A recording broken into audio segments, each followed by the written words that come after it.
Good evening, folks. I'm glad to be a part of this AABA Gala for about the 100th year.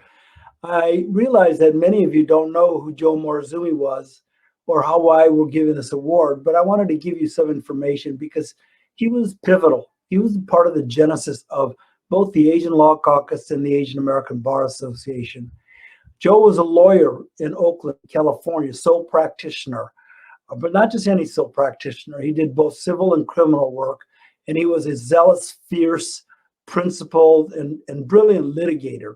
He tried murder cases, he tried wrongful death cases, almost anything you could think of. But he was far beyond just a lawyer because he was also very involved in politics and supported many political movements. And that's why we were attracted to knowing who he was. Mike Lee first made contact, and we started doing draft resistor cases together during the Vietnam War, selective service cases. And Joe would litigate them because we weren't lawyers then. We just helped out with some of the briefs. And we learned soon that he was just more than just a political person and a litigator. He was a bon vivant. He enjoyed his wine. He liked to have people over his house. That's where I met Joan Haratani, whose uncle was one of Joe's best friends.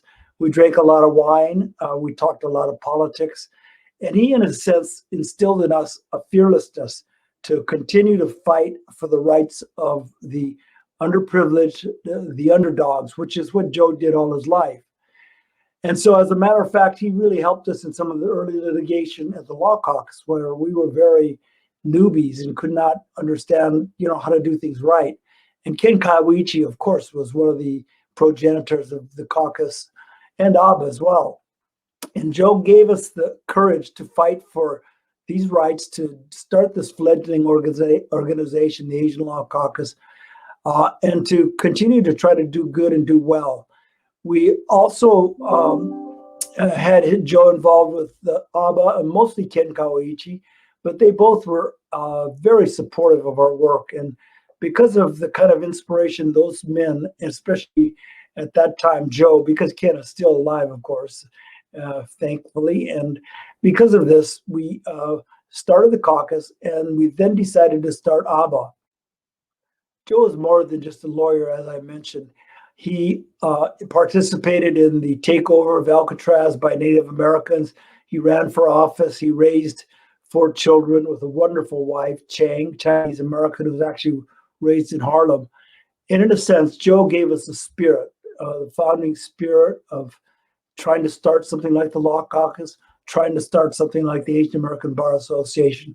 And that's the reason we wanted to honor Joe and remember him for all he's done for us. So thank you very much. We have a very deserved recipient, Kevin Benedicto. And so I'm glad that someone will introduce him.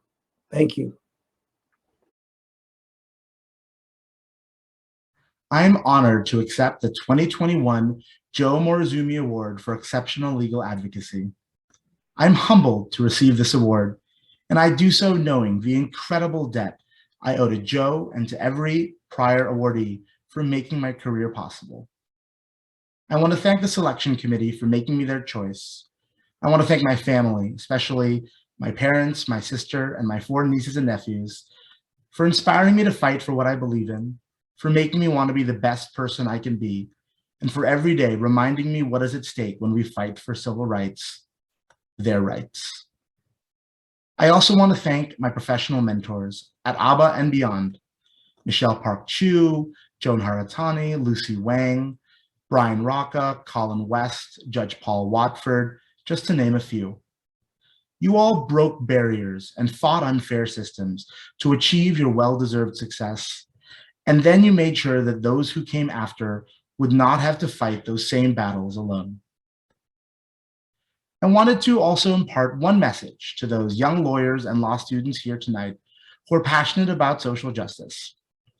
Look for every opportunity and avenue. Whether you're a full-time civil rights attorney or at a law firm or in-house at a company, you can make and find opportunities for pro bono projects, for corporate action, for fellowships, and more.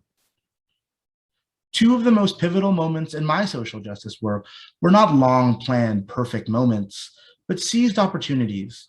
one offering to stay late at a San Francisco Police Commission hearing and ending up testifying to the commission on behalf of our team, and another hesitant call to Michelle Park Chu on whether she thought I should apply for a fellowship with the Lawyers Committee for Civil Rights that probably changed my life. Don't wait for the perfect opportunity. Make your own and seize what you find. Thank you again for this tremendous honor, and I look forward to celebrating in person with my AABA family soon.